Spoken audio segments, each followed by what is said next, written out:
Hello friends, welcome to my channel study Yogi. हमारी मुलाकात बार बार होगी।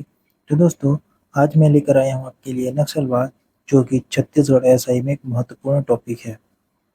तो इस वीडियो को ज़्यादा से ज़्यादा लाइक करिए तथा ज़्यादा से ज़्यादा शेयर कीजिए और इस चैनल को सब्सक्राइब कर लीजिए, जिससे कि आपको नए नए वीडियो मिलते रहेंगे।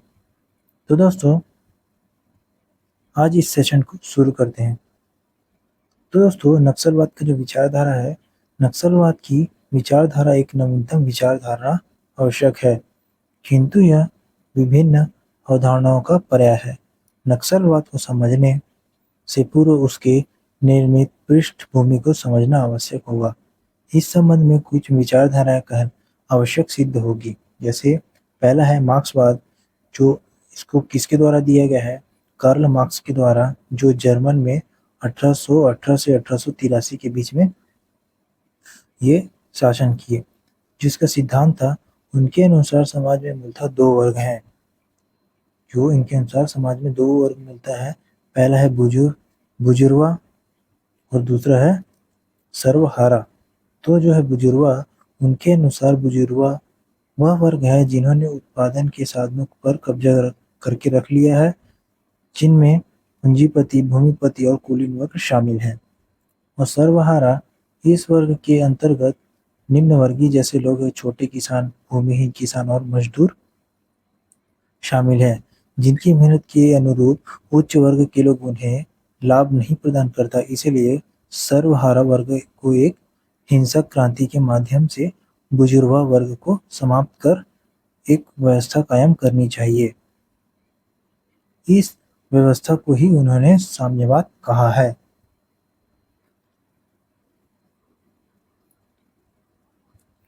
तो लेनिनवाद क्या कहता है? इस किसके द्वारा दिया गया है?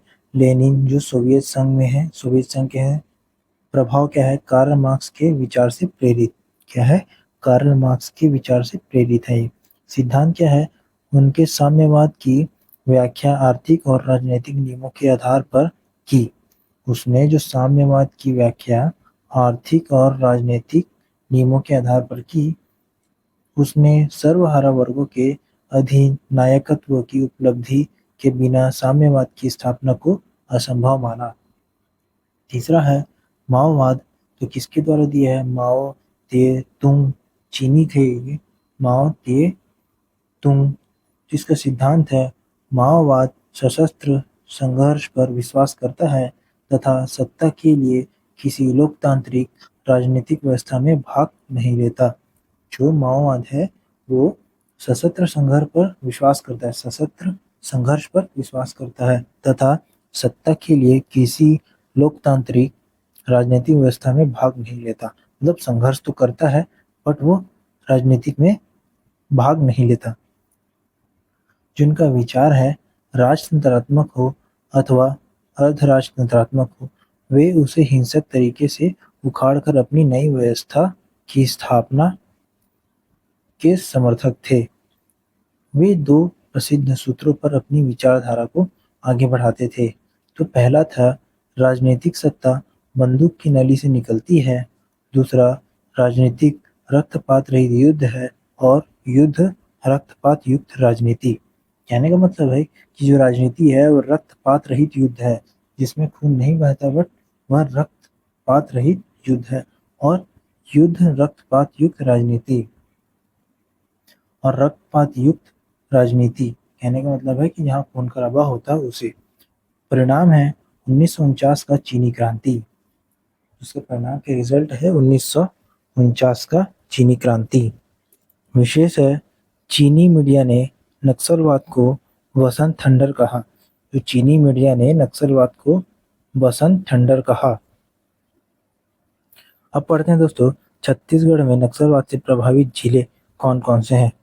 पहला, सिक्योरिटी रिलेटेड एक्सपेंडिचर के अनुसार हम देखेंगे। सिक्योरिटी के अनुसार बस्तर संभाग में कांकेर, कोंडागांव, बस्तर, दंतेवाड़ा, सुकमा, नारायणपुर, बीजापुर, ये बस्तर संभाग के पूरे जिले होंगे 7।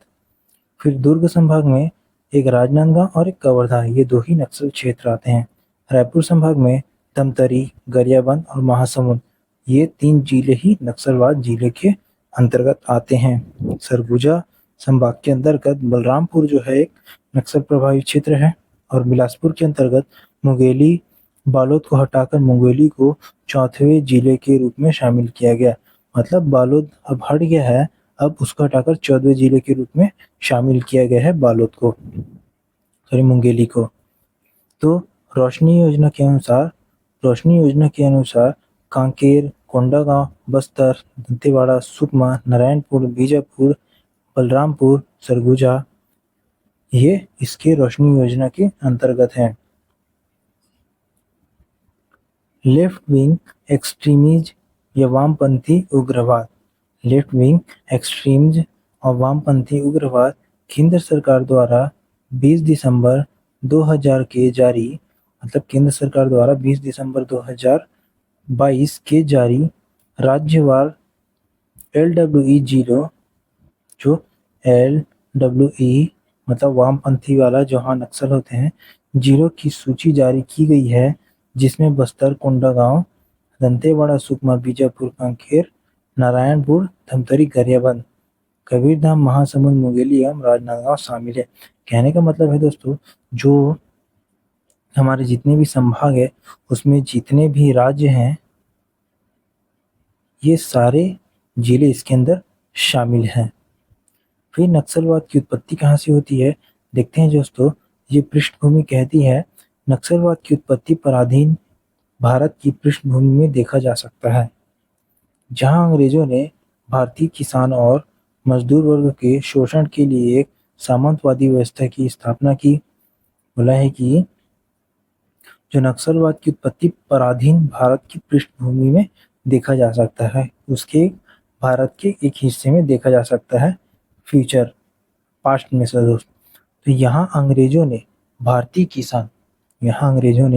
किसान और मजदूर वर्ग की जो शोषण होता है तो एक सामंतवादी व्यवस्था की स्थापना, जिसने जमींदारों को सामंती व्यवस्था के अनुरूप उपयोग किया जिसने जमींदारों का सामंती व्यवस्था के अनुरूप उपयोग किया।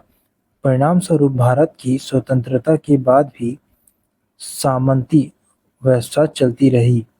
आज़ादी के 20 वर्ष के बाद भी यह समस्या बनी रही, अभी भी यह समस्या बनी रही। सामंती मतलब एक मतलब काम करा लेना है और पैसे नहीं देना है, या तो फिर उसको बोल सकते हैं कि जितना उनका हक है वो नहीं दे पाते हैं, इसलिए उसको कहते हैं दोस्तों। घटना है सामंतवादी मतलब पूंजीपति टाइप का है दोस्तों। एक घटना ने नक्सलवाद को जन्म दिया। वह घटना है 25 मई 1967 को पश्चिम बंगाल के दार्जिलिंग जिले के छोटे से गांव नक्सलबाड़ी में 25 जनवरी 1967 को पश्चिम बंगाल के दार्जिलिंग जिले के एक छोटे से गांव नक्सलबाड़ी में भूमि के बटाईदारों, जो भूमि का जो बांटते हैं, वह जमींदारों में संघर्ष हुआ, जिसमें पुलिस फायरिंग और पुलिस दबाव के कारण बड़ी संख्या में छोटे किसान और बटाईदार मारे गए। इस घटना ने लोगों को लामबंद किया, जिसमें 4 नेताओं की महत्वपूर्ण भूमिका थी। जिसमें क्या-क्या नाम है उसके नेताओं के नाम, पहला चारू मजुमदार, दूसरा कानू सान्याल और तीसरा जंगल संथाल, चौथा है कन्हई चटर्जी। ये चारों नेताओं की महत्वपूर्ण भूमिका थी।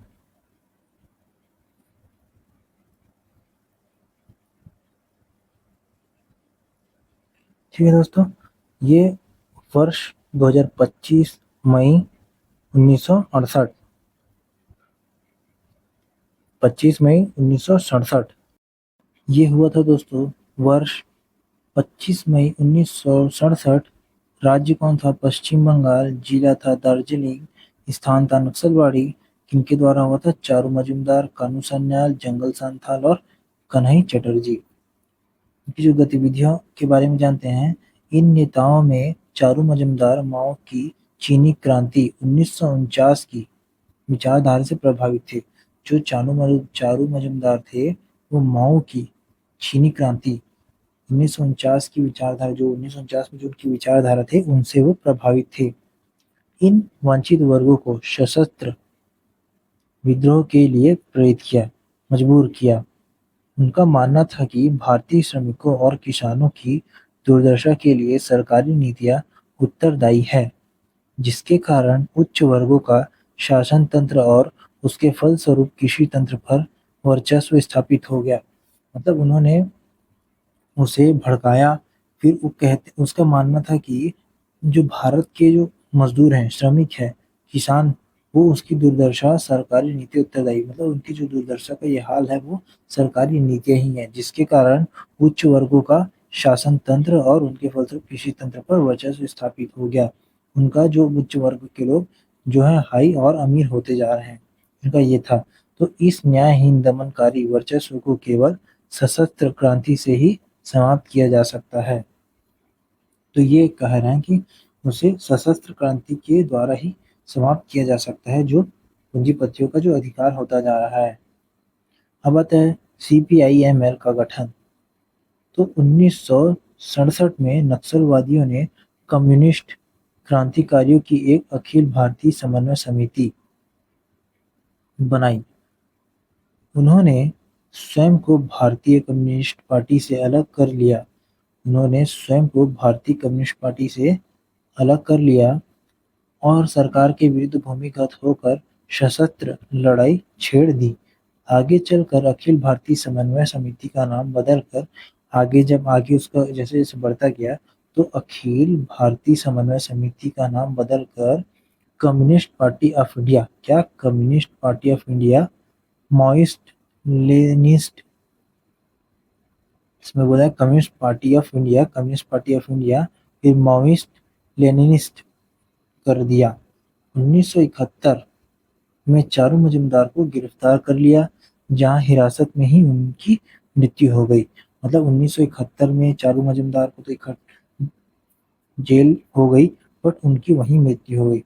कान्हू सैनियल ने भी आत्महत्या कर ली। फिर इसका फुल फॉर्म है कम्युनिस्ट पार्टी ऑफ इंडिया, फिर ये माओइस्ट लेनिनिस्ट। ओके दोस्तों, ये यहाँ है। नक्सल की प्रभावित विचारधारा क्या है? कार्ल मार्क्स कार्ल मार्क्स, दूसरा लेनिन, तीसरा स्टालिन, चौथा माओ। ये उनकी विचारधारा। नक्सलवाद की जो प्रभावित विचारधारा कार्ल मार्क्स से है, लेनिन से है, स्टालिन से है और माओ से है। इनकी मांग क्या है? सामाजिक समानता, आर्थिक समानता और राजनीतिक समानता। आगे बढ़ते हैं। नक्सलवाद एवं माओवाद में अंतर क्या होता है? नक्सलवाद माओवाद से भी दो मामले में भिन्न है। प्रथम है, माओवाद किसी भी परिस्थिति में आर्म्स स्ट्रगल को नहीं छोड़ना चाहती। जो माओवाद है, कोई भी परिस्थिति हो, वो आर्म्स हथियारों को नहीं छोड़ना चाहती। दूसरे, वे इलेक्टोरल पॉलिटिक्स अर्थात लोकतांत्रिक चुनाव में भाग नहीं लेना चाहते। एक तो वो छोड़ना नहीं चाहती हथियारों को, और वो लोकतांत्रिक चुनाव में भाग नहीं लेना चाहते। किंतु नक्सलवाद ने 1980 के दशक के बाद 1980 के बाद से लोकतांत्रिक चुनाव में भाग लेना आरंभ किया। मतलब ये जो नक्सलवाद है वो चुनाव में भी भाग लेना आरंभ किया। कब से? 1980 के बाद।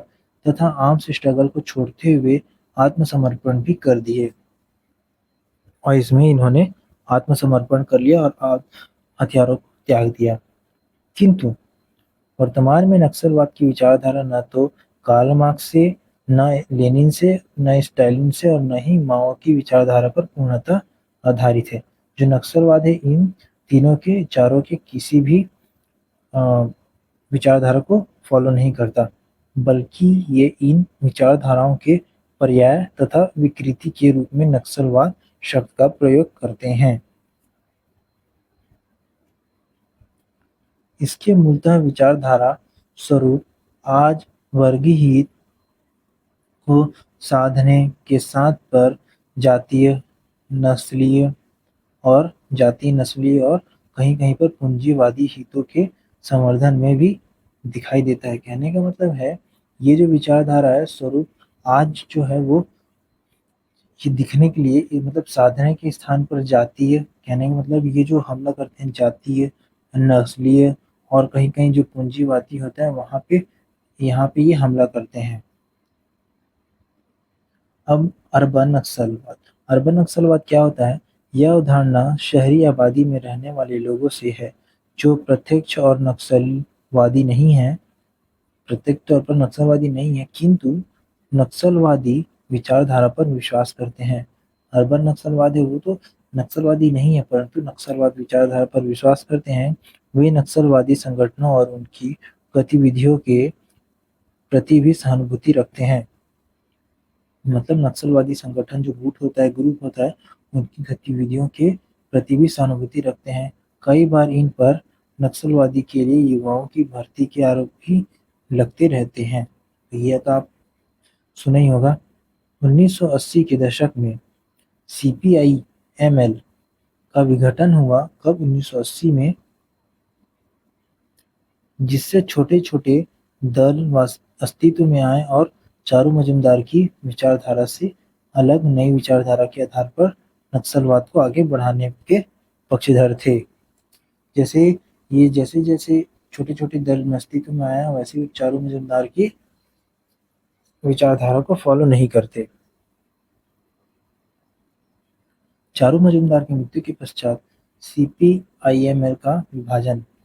Bihar liberation group 1970, people's war group Andhra Pradesh 1970, CPI Satyanarayan group 1971, Indian people front 1971, ये इनमें से 4 हिस्सों में टूट गया। किसमें? Bihar liberation group, people's war group, CPI group, CPI Satyanarayan group और इंडियन पीपल फ्रंट। तो जिसमें से 2 है 1970 और 2 है 1971। पांचवा है माओइस्ट कम्युनिस्ट सेंटर एवं रणवीर सेना का गठन। माओइस्ट कम्युनिस्ट सेंटर एवं रणवीर सेना का गठन। तो चारू मजूमदार की मृत्यु से पूर्व कन्हई चटर्जी और अमूल्य सेन ने दक्षिण सेना संगठन की स्थापना की।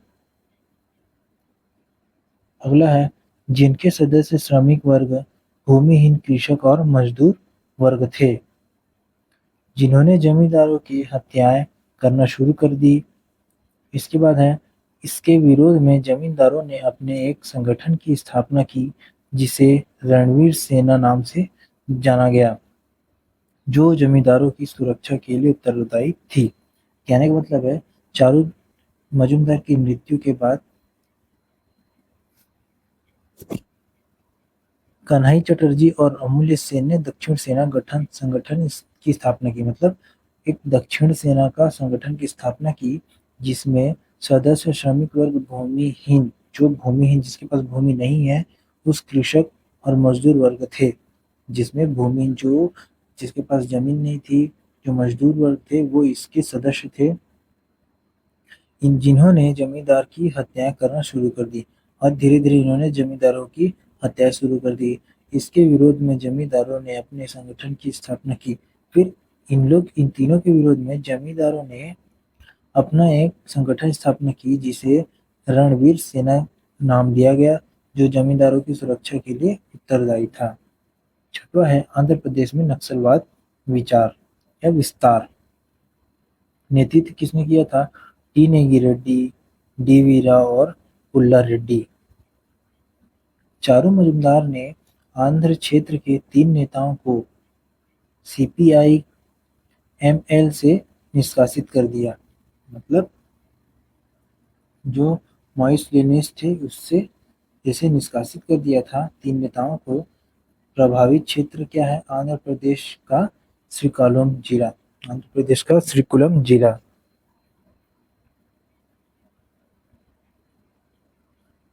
उत्पत्ति के चरण हैं विचारधारा, जर्मनी संघर्ष और विदेशी संपर्क आदि आधार पर नक्सलवाद को सामान्यतः 3 चरणों में वर्गीकृत किया गया। किसके आधार पर? विदेशी संपर्क और जमीनी संघर्ष, ये दोनों के आधार पर नक्सलवाद को सामान्यतः 3 चरणों में वर्गीकृत किया गया। प्रथम चरण जो कि 1967 से 80 के बीच था, प्रथम चरण जो है 1967 से 1980 के बीच था। इस चरण में नक्सलवाद मार्क्सवादी, लेनिनवादी माओवादी विचारधारा पर आधारित था। इस चरण में, प्रथम चरण में, जो मार्क्सवादी, लेनिनवादी और माओवादी विचारधारा पर आधारित था, जहां आंदोलन वैचारिक और आदर्शवादी रूप में स्थापित था। जो आंदोलन होता था वैचारिक, वैचारिक और आदर्शवादी रूप में स्थापित था। जमीनी संघर्ष की कमी थी, किंतु यह चरण राष्ट्रीय पहचान की उपलब्धि हासिल करने में सफल रहा। और यही कारण है कि जो पहला चरण है राष्ट्रीय पहचान की उपलब्धि हासिल करने में सफल रहा। इसे ये एक नियम कानून से किए तो इन्हें राष्ट्रीय उपलब्धि हासिल हुआ। दूसरा है द्वितीय चरण, जो कि 1980 से 1980 से 2004 तक चला। जो द्वितीय चरण है वो 1980 से 2004 तक चला। यह चरण जमीनी संघर्ष आवश्यकताओं के अनुरूप जमीनी संघर्ष आवश्यकताओं के अनुरूप गतिविधियों में परे रहकर तथा व्यवहारिक विकास पर आधारित था। ये गतिविधियों से परे रहकर मतलब कोई गतिविधियों से इनका कोई वास्ता नहीं था, बस ये व्यवहारिक विकास पर आधारित था। जितना ज़्यादा इनका व्यवहार कैरेक्टर अच्छा था उस हिसाब से इनका काम था। इस चरण को नक्सलवाद के विस्तार का सर्वाधिक महत्वपूर्ण चरण भी माना जाता है, में जा सकता है। अब आते हैं तृतीय चरण, 2004 से वर्तमान अभी तक जो चल रहा है वो, यह चरण नक्सलवाद के राष्ट्रीय स्वरूप के उभार का चरण था। जो तृतीय चरण था वो नक्सलवाद के राष्ट्रीय स्वरूप का एक उभार चरण था, जहां नक्सलवादियों से विदेशी संपर्क में वृद्धि हुई। अब नक्सलवादियों ने विदेशी संपर्क में वृद्धि हुई, जो भारत की सबसे बड़ी आंतरिक चुनौती बनकर उभरा है। अब जो नक्सलवाद है वो फॉरेन से भी कनेक्टेड होने लगे हैं। अब आते हैं छत्तीसगढ़ की प्रमुख घटनाएं।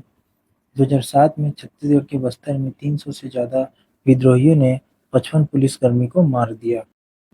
अगला है 10 जुलाई 2007। तो 10 जुलाई 2007 में सुकमा जिले के एर्राबोर में उरपलमेटा में नक्सलियों ने घात लगाकर हमला किया और 23 जवान शहीद हो गए। अगस्त 2007 में सुकमा जिले के ताड़मेटला में मुठभेड़ के दौरान राज्य पुलिस के एक थानेदार सहित 12 शहीद हो गए, जिसमें शहीद विनोद चौबे। तिथि जो 12 जुलाई 2009 को स्थान राजनांदगांव के मानपुर थाना क्षेत्र में मदनवाड़ा, जो राजनांदगांव जिले के मानपुर थाना क्षेत्र है मानपुर, वहाँ के मदनवाड़ा, कुरकट्टा और कोरकोट्टी गांव से थे। और शहीद हुए वो एसपी वीके चौबे सहित 29 जवान। वो एसपी वीके चौबे इसके साथ 29 जवान शहीद हुए। कब हुए थे? अगस्त 2007 में शहीद विनोद चौबे, एसपी वीके चौबे। जांच आयोग के न्यायमूर्ति शंभुनाथ श्रीवास्तव, जो एसपी मरे थे उनकी जांच करता किसने किया था? न्यायमूर्ति शंभुनाथ श्रीवास्तव ने किया था। फिर 6 अप्रैल 2010, 6 अप्रैल अब 2010 में आते हैं। दंतेवाड़ा एवं वर्तमान सुकमा, जो दंतेवाड़ा या अभी वर्तमान में सुकमा जिले के ताड़मेटला में नक्सलियों ने सीआरपीएफ की पार्टी को घेरकर हमला कर दिया। इसमें 76 जवान शहीद हुए। छत्तीसगढ़ के नक्सल इतिहास की यह सबसे बड़ी घटना है, जहां 76 जवान शहीद हुए। कहाँ पे? ताड़मेटला में। झीरम घाटी, तिथि है 25 मई 2013। कब? 25 मई 2013 में यात्रा कांग्रेस की परिवर्तन यात्रा, जो 2013 में कांग्रेस की परिवर्तन यात्रा थी, जिसमें शहीद हुए थे प्रदेश अध्यक्ष नंद कुमार पटेल। कौन? प्रदेश अध्यक्ष नंद कुमार पटेल, महेंद्र कर्मा, पूर्व केंद्रीय मंत्री विद्याचरण शुक्ल, दिनेश पटेल, उदय मुद उदय मुदलियार समेत 30 से ज्यादा लोग मारे गए। इसमें कौन कौन शहीद हुआ था दोस्तों? इसमें फिर से बताता हूँ आपको। प्रदेश अध्यक्ष नंद कुमार पटेल, महेंद्र कर्मा, पूर्व केंद्रीय मंत्री विद्याचरण शुक्ल, दिनेश पटेल, उदय मुदलियार समेत 30 से ज्यादा लोग मारे गए।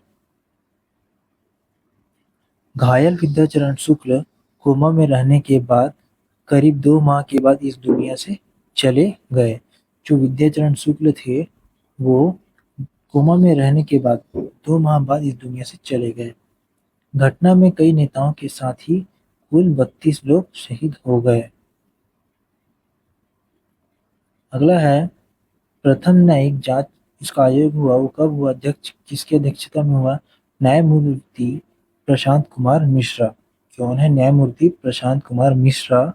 कार्यकाल है इसका 2013 से 21। और प्रथम न्यायिक जांच आयोग कब हुआ? जो प्रथम न्यायिक जांच आयोग के अध्यक्ष हैं न्यायमूर्ति सतीश के अग्निहोत्री। जांच बिंदु हैं इसके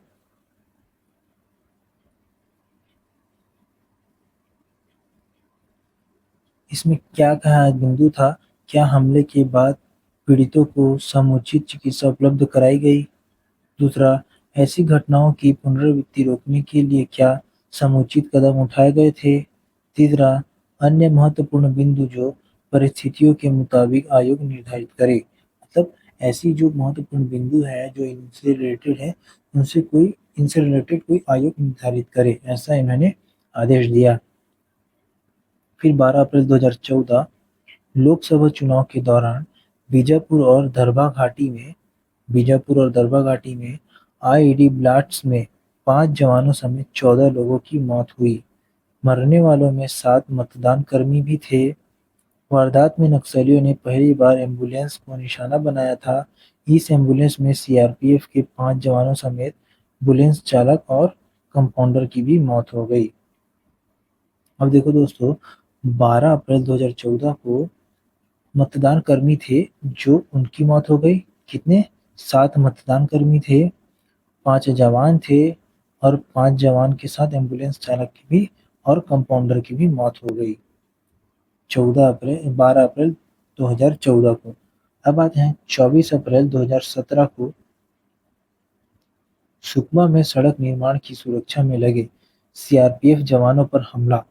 सुकमा में सड़क निर्माण की सुरक्षा में लगे सीआरपीएफ जवान पर हमला, 25 जवान शहीद हुए और 6 जवान घायल हुए।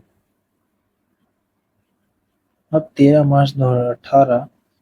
मार्च 2018 को नक्सलियों ने सुकमा जिले में बारूदी सुरंग में विस्फोट कर एंटी लैंड माइंस व्हीकल उड़ाया, 9 जवान शहीद हुए। इसमें बारूदी सुरंग विस्फोट किया कब? 13 मार्च 2018। अब आते हैं दोस्तों 9 अप्रैल 2019। जो 9 अप्रैल 2019 को दंतेवाड़ा के विधायक श्री भीमा मंडावी जी, जो नकुलनार गांव के समीप नक्सलियों ने हमले से शहीद हो गए। जो दंतेवाड़ा का जो विधायक था श्री भीमा मंडावी, जो कि नकुलनार गांव के समीप नक्सली हमले से, नकुलनार एक गांव है यहाँ पे, वो शहीद हो गए। 2021 में छत्तीसगढ़ के बीजापुर में सुरक्षा बलों के 23 जवान शहीद हो गए और 31 जवान घायल हो गए। 23 जवान शहीद हो गए और 31 जवान घायल हो गए। अगला है प्रमुख घटनाएं 2023 की। 2 मई 2 मई को गरियाबंद जिले में नक्सलियों ने पुलिस दल पर हमला कर दिया, जिसमें 2 जवान शहीद हो गए। 10 अप्रैल बीजापुर में नक्सली हमला में डीआरजी के 2 जवान शहीद हो गए, 6 घायल हो गए। जो डीआरजी के जवान थे, वो 10 अप्रैल को बीजापुर में नक्सली हमले में शहीद हो गए और 6 घायल हो गए। 13 मार्च 2023 को सुकमा जिले में वादियों ने नक्सल बारूदी सुरंग में विस्फोट कर एंटी लैंड माइंस व्हीकल उड़ा दिया। यह घटना सीआरपीएफ के 9 जवान शहीद हो गए। जो इससे पहले भी वही घटना हुआ था। फिर 24 जनवरी 2023 को नारायणपुर में पुलिस और नक्सलियों के बीच मुठभेड़ में 4 जवान शहीद हो गए, 11 जवान गंभीर रूप से घायल हो गए। फिर आते हैं 20 फरवरी 2023। कब आते हैं दोस्तों? 20 फरवरी 2023 को राजनांदगांव में नक्सलियों द्वारा हमला किया गया। कब? राजनांदगांव में नक्सलियों द्वारा हमला किया गया, जिसमें 4 जवान शहीद हो गए और 9 जवान गंभीर रूप से घायल हो गए। कब? 20 फरवरी 2023 को। फिर अगला है सीआरपीएफ का 84वां स्थापना दिवस। जो सीआरपीएफ का 84वां स्थापना दिवस था, स्थान बस्तर छत्तीसगढ़, तिथि 25 मार्च 2023। 25 मार्च 2023। शामिल थे गृह मंत्री अमित शाह। पूरा नाम CRPF central reserve police force, केंद्रीय रिजर्व पुलिस बल। फिर नक्सलवाद के समाधान के लिए चलाई जा रही योजनाएं क्या क्या है देखते हैं। केंद्रीय स्तर पर पहला है रोशनी कार्यक्रम, जो प्रारंभ किया गया 7 जून 2013 से। 7 जून 2013 से रोशनी कार्यक्रम चालू किया गया। इस किसके द्वारा? केंद्र सरकार द्वारा केंद्र प्रवर्तित योजना के रूप में। केंद्र सरकार द्वारा केंद्र प्रवर्तित योजना के रूप में, केंद्र के हिसाब अनुसार प्रवर्तित करने के लिए इसे चलाया गया। कहाँ पर? वामपंथी उग्रवाद से प्रभावित 9 राज्यों के 24 जिलों में। वामपंथी उग्रवाद मतलब वामपंथी मतलब LWE। ओके दोस्तों, ये LWE उग्रवाद से प्रभावित जो क्षेत्र है 9 राज्य और 24 जिलों में ये चलाया जा रहा है। सम्मिलित राज्य है छत्तीसगढ़, झारखंड, बिहार, उड़ीसा, आंध्र प्रदेश, मध्य प्रदेश, पश्चिम बंगाल, महाराष्ट्र, उत्तर प्रदेश। इसका उद्देश्य क्या है? इसमें इसमें सम्मिलित राज्य एक बार और पढ़ते हैं। छत्तीसगढ़ है, झारखंड है, बिहार है, उड़ीसा है, आंध्र प्रदेश है, मध्य प्रदेश है, पश्चिम बंगाल है, महाराष्ट्र है, उत्तर प्रदेश है। ये सारे इनके बॉर्डर इलाके हैं दोस्तों। उद्देश्य है वामपंथी उग्रवाद से सबसे अधिक प्रभावित 24 जिलों में ग्रामीण युवाओं और महिलाओं के लिए कौशल विकास एवं रोजगार दिलाना इस कार्यक्रम का प्रमुख उद्देश्य है। इसमें कह रहा है कि जो वामपंथी उग्रवाद से सबसे अधिक प्रभावित जो वामपंथी उग्रवाद से जो सबसे अधिक प्रभावित 24 जिले हैं, उसमें ग्रामीण युवाओं और महिलाओं को कौशल विकास एवं रोजगार दिलाना इस कार्यक्रम का प्रमुख उद्देश्य है। इसका प्रावधान है, क्या प्रावधान है? पहला है योजना के तहत 3 वर्ष 25,000 महिलाओं सहित 50,000 युवाओं को प्रशिक्षण प्रदान कर रोजगार दिलाना। इसमें कह रहा है कि 3 वर्ष के अंदर में 25,000 महिलाओं और 50,000 युवाओं को प्रशिक्षण देकर रोजगार दिलाना। दूसरा है इस योजना के तहत चुने गए युवाओं में कम से कम 50% महिलाएं होगी। कह रहा है कि इस योजना के तहत चुने गए युवाओं में कम से कम 50% महिलाएं होगी और विशेष रूप से कमजोर वर्ग तथा जनजाति समूह को प्राथमिकता दी जाएगी। इसमें एकदम जो कमजोर है और जो जनजाति है उन्हें टारगेट किया गया था शिक्षा देने के लिए। अब इसकी जो पात्रता है क्या है? 18 वर्ष से 35 उम्र वर्ग के युवा एवं महिलाएं। इसमें 18 वर्ष से 35 वर्ग की आयु के महिलाएं एवं पुरुष थे। अब वित्त पोषण, इसमें क्या है दोस्तों? वित्त पोषण में केंद्र राज्य 75%। क्या था दोस्तों? इसमें केंद्र राज्य, जो केंद्र का 75 और राज्य का 25, ऐसा इसका रेशियो में अनुपात था। वित्त मतलब पैसा देने का। छत्तीसगढ़, इस योजना की शुरुआत छत्तीसगढ़ में सुकमा जिले से हुई थी। मतलब जो शिक्षा देने वाला रोशनी जो वो है कार्यक्रम, ये कहाँ से हुई थी? सुकमा जिले से स्टार्ट हुई थी। इस योजना के तहत वर्तमान में छत्तीसगढ़ के 8 जिले हैं वो बस्तर संभाग के प्लस बलरामपुर सम्मिलित है। बस्तर संभाग के साथ बलरामपुर सम्मिलित है रोशनी योजना में। प्रारंभ में इस योजना के तहत छत्तीसगढ़ के 5 जिले सम्मिलित थे कौन कौन से बलरामपुर, बीजापुर, सुकमा, कांकेर, नारायणपुर, कौन कौन से 5 जिले शामिल थे? बल, बलरामपुर, बीजापुर, नारायणपुर, कांकेर और सुकमा ये शामिल थे। अब आते हैं दोस्तों दूसरा समन्वयात्मक समाधान। तो इसमें क्या है, समन्वयात्मक समाधान का अभिप्राय केंद्र व राज्य सरकार से संयुक्त प्रयासों से नक्सलवादी गतिविधियों के नियंत्रण के लिए लिए गए उपायों से है, जहां केंद्र के साथ राज्य सरकार व 2 से अधिक राज्य सरकार मध्य किए जाने वाले समाधान हैं। मतलब केंद्र सरकार और राज्य सरकार के मध्य जो किए जाने वाले समाधान इसके अंतर्गत शामिल है। तो पहला जो है स्टीपल चेस अभियान, जो स्टीपल चेस अभियान है इसकी शुरुआत थी 1971 में। शुरुआत किसके द्वारा की? भारतीय सेना तथा राज्य पुलिस ने भाग लिया इसमें। जो स्टीपल चेस अभियान है इसकी शुरुआत 1971 में हुई। किसके द्वारा? भारतीय सेना तथा राज्य पुलिस ने इसमें भाग लिया। फिर उपलब्धि हासिल, इस अभियान के दौरान लगभग 20,000 नक्सली मारे गए थे। इसमें नक्सलियों को मारने के लिए ये ऑर्गेनाइजेशन तैयार किया गया था। दूसरा है ग्रीन हंट अभियान, शुरुआत है 2009 में हुआ था इसका। किसके द्वारा हुआ था? पैरामिलिट्री बल तथा राज्य पुलिस ने मिलकर ग्रीन हंट अभियान चालू किया था।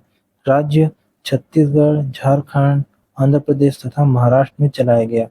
जो ये छत्तीसगढ़ है, फिर ये जो जहाँ झारखंड है, फिर यहाँ पर जो आंध्र प्रदेश है और जो महाराष्ट्र है, यहाँ पर इसके पड़ोसी राज्यों में चलाया गया। तीसरा प्रहार, शुरुआत हुआ था 3 जुलाई 2017 को। जो प्रहार है 3 जुलाई 2017 को 3 जुलाई 2017 को 3 जुलाई 2017 को शुरुआत हुआ। इसका जो क्षेत्र है सुकमा जिले में, किसके द्वारा हुआ था? केंद्रीय रिजर्व पुलिस बल के cobra commando, Chhattisgarh police, district reserve guard तथा इंडियन एयर फोर्स के एंटी नक्सल टास्क फोर्स के द्वारा ये किया गया था। किसके द्वारा? सीआरपीएफ के द्वारा, छत्तीसगढ़ पुलिस के द्वारा, फिर डिस्ट्रिक्ट रिजर्व गार्ड के द्वारा, जिसे डीआरजी कहते हैं दोस्तों, और इंडियन एयर फोर्स के एंटी नक्सल टास्क फोर्स के द्वारा किया गया था। इस अभियान चिंता गुफा पुलिस स्टेशन के क्षेत्र के अंदर स्थित चिंता गुफा जंगल में चलाया गया, जिससे नक्सलियों का गढ़ माना जाता है। इसे कह रहा है कि जो इस अभियान को चिंता गुफा पुलिस स्टेशन है ना, चिंता गुफा पुलिस स्टेशन इस क्षेत्र के स्थित चिंता गुफा जंगल में, जो चिंता गुफा पुलिस स्टेशन है वहाँ चिंता गुफा जंगल है उसका नाम, वहाँ पर इसको चलाया गया जहाँ पे नक्सलियों का सेंटर माना जाता है। अब ये राज्य स्तर पर आता है दोस्तों। तो पहला है मुख्यमंत्री बाल भविष्य सुरक्षा योजना, जो पूर्व में वर्णित है। दूसरा है सर्वा जुडुम में क्या है अर्थ है इसका? शांति की ओर लौटो। सर्वा जुडुम का अर्थ है शांति की ओर लौटो। किसके द्वारा? महेंद्र कर्मा, बस्तर का टाइगर कहते हैं जिसे, महेंद्र कर्मा को वर्ष 2005 में चलाया गया था। तीसरा है बस्तर बटालियन। तो बस्तर बटालियन किसे कहते हैं?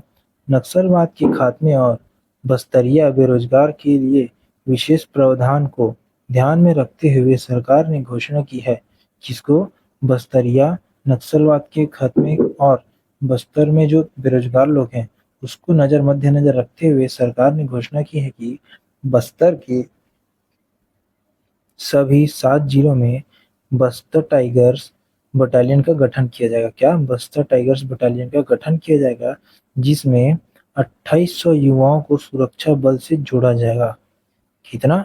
2800 युवाओं को सुरक्षा बल से जोड़ा जाएगा। इसके तहत 92 करोड़ रुपए का प्रावधान है। इसके लिए कितने? 92 करोड़ रुपए का प्रावधान है। यही नहीं, बीजापुर नक्सल ऑपरेशन व कांकेर के लिए 5 नए एसपी ऑफिस की घोषणा भी कर दी गई है। क्या है दोस्तों? यही नहीं बोल रहा है कि बीजापुर नक्सल ऑपरेशन हुआ। बीजापुर में जो नक्सल ऑपरेशन है, बीजापुर में नक्सल ऑपरेशन हुआ कांकेर के लिए, बीजापुर और कांकेर के लिए भी 5 नए एसपी ऑफिस की घोषणा कर दी गई है। जहाँ 7 बस्टर टाइगर्स बटालियन की होगी तैनाती, जिसमें जो 7 बस्टर टाइगर रिजर्व बटालियन है उसकी तैनाती, जिसमें 2800 युवाओं को रोजगार मिलेगा और 5 एसपी ऑफिस खुलेंगे जिसमें पुलिसिंग मजबूत होगी, जहाँ पे पुलिस लोगों को मजबूती के लिए ट्रेनिंग दिया जाएगा।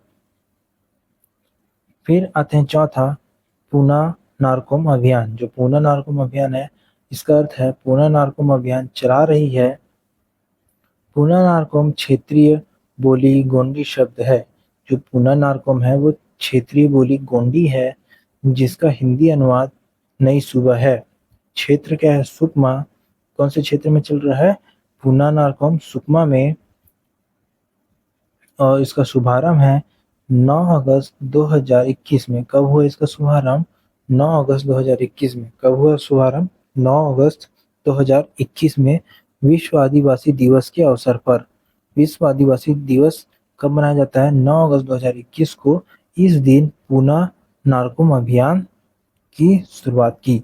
किसके द्वारा की? सुनील शर्मा, एसपी सुकमा। जो सुनील शर्मा थे वो सुकमा के एसपी थे। इसका उद्देश्य क्या था? युवाओं को रोजगार उपलब्ध कराकर नक्सलवाद को समाप्त करना। इसका जो उद्देश्य था, मोटिव था, युवाओं को रोजगार देना और नक्सलवाद को कम करना। इसकी अवधि है सुकमा पुलिस का पूना नारकोम अभियान फिलहाल 1 साल तक चलाया जाएगा। जो पुलिस सुकमा पुलिस का जो पूना नारकोम अभियान है वो 1 साल तक कम से कम अभी चलाया जाएगा। इसकी उपलब्धि है अब तक 2500 से ज़्यादा युवाओं ने ट्रेनिंग लेने रजिस्ट्रेशन कराया है। अभी तक 2500 से ज़्यादा लोगों ने ट्रेनिंग लेने के लिए रजिस्ट्रेशन करवा लिया है। पांचवा है दुर्गा फाइटर्स की स्थापना। तो इसका क्षेत्र है सुकमा जिले में ही है। शुभारंभ कब हुआ था? 23 अगस्त 2021 को। कब हुआ था? 23 अगस्त 2021 को। ये रक्षाबंधन के दिन दुर्गा फाइटर्स फोर्स का गठन किया गया। कब? रक्षाबंधन के दिन दुर्गा फाइटर्स फोर्स का गठन किया गया। इसका किसके मार्गदर्शन पे? सुनील शर्मा, एसपी सुकमा के सदस्य। इस फोर्स में 32 महिला कमांडो है। इस फोर्स में दुर्गा फाइटर्स, जो दुर्गा नाम से पता चला कि इसमें लेडीज होंगी, तो इसमें 32 महिलाएं कमांडो हैं दुर्गा फाइटर्स में। इसकी नोट है, इसमें नोट बोला है कुछ पॉइंट। पूर्ण रूप से महिला बल लैंगिक समानता को बढ़ावा देने के उद्देश्य से किया गया है। क्या बोला है? पूर्ण रूप से महिला बल, पूर्ण रूप से महिला बल लैंगिक समानता को बढ़ावा देने के लिए या उस उद्देश्य से किया गया है। दुर्गा फाइटर्स फोर्स की कैप्टन ने सुकमा को नक्सल मुक्त क्षेत्र बनाने का संकल्प लिया है। जो दुर्गा फाइटर्स फोर्स की जो कैप्टन है, सुकमा को नक्सल मुक्त बनाने का संकल्प लिया है। फिर आते हैं छठा नंबर, दंतेश्वरी फाइटर्स की स्थापना। तो ये भी क्षेत्र बस्तर और दंतेवाड़ा के लिए है, नाम से पता चल रहा है दोस्तों। इसका शुभारंभ हुआ 8 मार्च 2021। कब हुआ था दोस्तों? 8 मार्च 2021, अंतर्राष्ट्रीय महिला दिवस के अवसर पर। कब? अंतर्राष्ट्रीय महिला दिवस के अवसर पर 8 मार्च को मनाया जाता है और 2021 को इसकी स्थापना या इसको स्टार्ट किया गया। किसके मार्गदर्शन पर? अभिषेक पल्लव, एसपी दंतेवाड़ा। जो अभिषेक पल्लव थे वो एसपी दंतेवाड़ा के एसपी थे उस समय।